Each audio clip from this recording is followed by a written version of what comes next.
এই ৰাতিৰ সাজত আছিল কচুথুৰি আঞ্জা, মাছ ফ্ৰাই আৰু 3বিধ পিটিকা।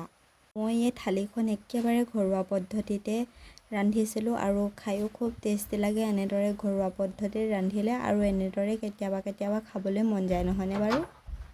তেনেহ'লে আজিৰ থালিখন কেনেদৰে বনালোঁ চাওঁ। নমস্কাৰ, মই চুম্পীয়ে মোৰ চেনেলৰ অন্য এটা ভিডিঅ'লৈ আপোনালোক সকলোকে স্বাগতম জনাইছোঁ। মোৰ এই চেনেলটি আপোনালোকে সকলোৱে ছাবস্ক্ৰাইব কৰি দিব। ভিডিঅ'টো শেষলৈকে চাব বুলি আশা কৰিলোঁ। হওক তেনেহ'লে আজিৰ থালিখনলৈ আগবাঢ়োঁ। প্ৰথমে মই এটা পেনত এটা ডিম আৰু 2টা আলু সৰু সৰুকৈ কাটি দি দিছোঁ বইল হ'বৰ বাবে। আৰু 3টা বেঙেনা কটাৰীৰে ফুটা কৰি গেছত ধুনীয়াকৈ পুৰি লৈছোঁ। আৰু অকণমান বেঙেনাকেইটাত তেল সানি লৈছোঁ যাতে বেঙেনাকেইটা সম্পূৰ্ণৰূপে ক'লা হৈ পুৰি নাযায়। এতিয়া মই বেঙেনাকেইটা সিজালৈকে ইলুটি সিলুটি কৰি পুৰি ল'ম আৰু মাজে মাজে আলু আৰু ডিমকেইটাও চেক কৰি থাকিম। আপোনালোকৰ যদি জুই আছে তেনেহ'লে জুইতে পুৰি ল'ব। মই গেছৰ চৌকাতে পুৰি লৈছোঁ। আৰু বেঙেনাকেইটা এতিয়া ধুনীয়াকৈ সিজি গৈছে। মই ঠাণ্ডা হ'বৰ বাবে ৰাখি থ'ম। এতিয়া মই এটা চৰিয়াত মাছ কেইপিচমান লৈছোঁ আৰু তাতে অলপমান হালধি আৰু নিমখ দি ধুনীয়াকৈ সানি লৈছোঁ। আৰু মাছ কেইপিচত অকণমান মিঠাতেল দি সানি লৈছোঁ যাতে কেৰাহীত ভাজোতে লাগি নধৰে। এতিয়া মই এখন কেৰাহীত অলপমান মিঠাতেল দি মই তাতে মাছ কেইপিচ ফ্ৰাই কৰি ল'ম।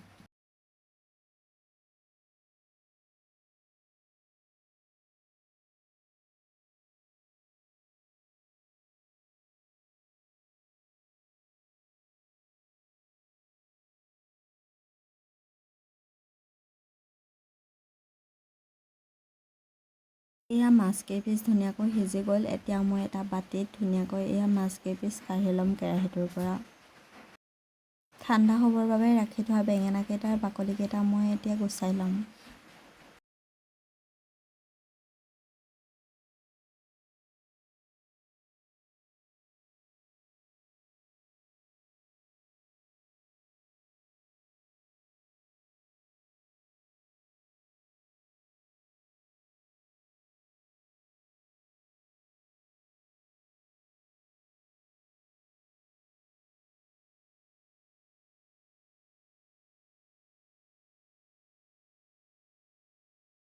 এতিয়া মই ডিম আৰু আলুৰ বাকলিকেইটাও গুচাই লৈছোঁ ধুনীয়াকৈ।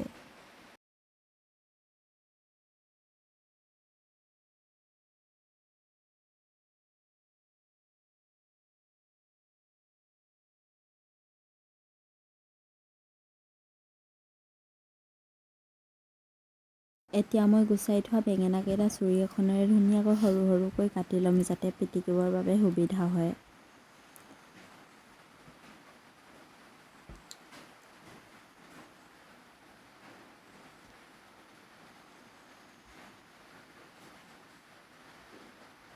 আৰু এতিয়া মই অথনি মাছ ভাজোতে থাকি যোৱা তেলতে মই মাছৰ মাথা 2টা দি দিছোঁ আৰু মাছৰ মাথা 2টা ৰঙা হোৱালৈ ভাজি থাকিম।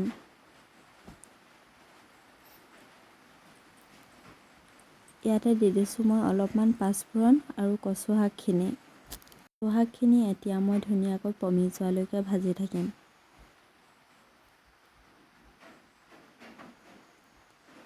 আৰু ইয়াতে দি দিছোঁ মই হালধি আৰু সোৱাদ অনুসৰি নিমখ। কচু শাকখিনি মই ঢাকনিৰে ধুনীয়াকৈ ঢাকি ভাজি থাকিম। কচু শাকবোৰ ধুনীয়াকৈ পমি যোৱালৈ ভাজি থাকিব, নহ'লে ইয়াৰ ঠাৰিবোৰ ওলাই থাকিলে বৰ এটা সোৱাদ নালাগে খাই। আকৌ মই ঢাকনিৰে 5 মিনিটমান সময়ৰ বাবে মই ঢাকি ৰাখিম।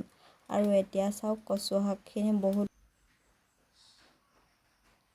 আকৌ এতিয়া মই ঢাকনিৰে 5 মিনিটমানৰ কাৰণে ঢাকি ৰাখিম। ইয়াৰ পাছতে চাওক এতিয়া কচু শাকখিনি বহুত ধুনীয়া হৈ গৈছে আৰু ইয়াতে মই এতিয়া পানী এড কৰি দিছোঁ। কচু শাকৰ ঠাৰিবোৰ ভাগিবৰ বাবে মই হেতাখনেৰে দেখিছে নহয় এনেদৰে ধুনীয়াকৈ লৰাই দিছোঁ যাতে কচু শাকৰ ঠাৰিবোৰ ভাগি যায়। বনাম মই পিটিকা কেইবিধ। এতিয়া প্ৰথমতে মই বেঙেনা পিটিকাই লৈছোঁ। ইয়াতে দিছোঁ অলপমান সৰু সৰুকৈ কুটি থোৱা পিঁয়াজ আৰু মিঠাতেল আৰু সোৱাদ অনুসৰি নিমখ। আৰু এতিয়া মই ধুনীয়াকৈ হাতেৰে ভাঙি পিটিকি থাকিম যাতে গোটাবোৰ নাথাকে। ইয়াৰ পিছতে বনাবলৈ লৈছোঁ মই আলু আৰু ডিমৰ পিটিকাখন। ইয়াতে দিছোঁ মই অলপমান পিঁয়াজ আৰু মিঠাতেল আৰু নিমখ।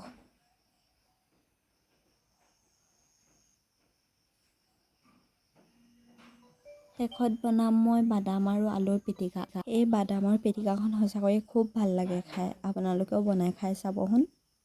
মই সোৱাদ অনুসৰি নিমখ আৰু অলপমান মিঠাতেল আৰু খুব ধুনীয়াকৈ পিটিকি লৈছোঁ। এতিয়া মই কচু শাকখিনি চেক কৰিম। এয়া চাওক, কচু শাকৰ আঞ্জাখন খুব ধুনীয়াকৈ সিজি গৈছে আৰু ইয়াতে মই খনত খুব ধুনীয়াকৈ সজাই লৈছোঁ। বাতিটোত লৈছোঁ মই অকণমান কচু শাক আৰু মাছৰ মাথাৰ আঞ্জা আৰু বাদাম আৰু আলুৰ পিটিকা, ডিম আৰু আলুৰ পিটিকা আৰু অলপ লৈছোঁ বেঙেনা পিটিকা। আজিৰ এই থালিখন যদি আপোনালোকে ভাল পাইছে তেনেহ'লে ভিডিঅ'টিত এটা লাইক কৰিব, শ্বেয়াৰ কৰিব আৰু এটা কমেণ্ট কৰি জনাব কেনেকুৱা লাগিছে আৰু শেষত মোৰ পেজটো ফ'ল' কৰিবলৈ নাপাহৰিব। আজিলৈ আহিছোঁ, ধন্যবাদ।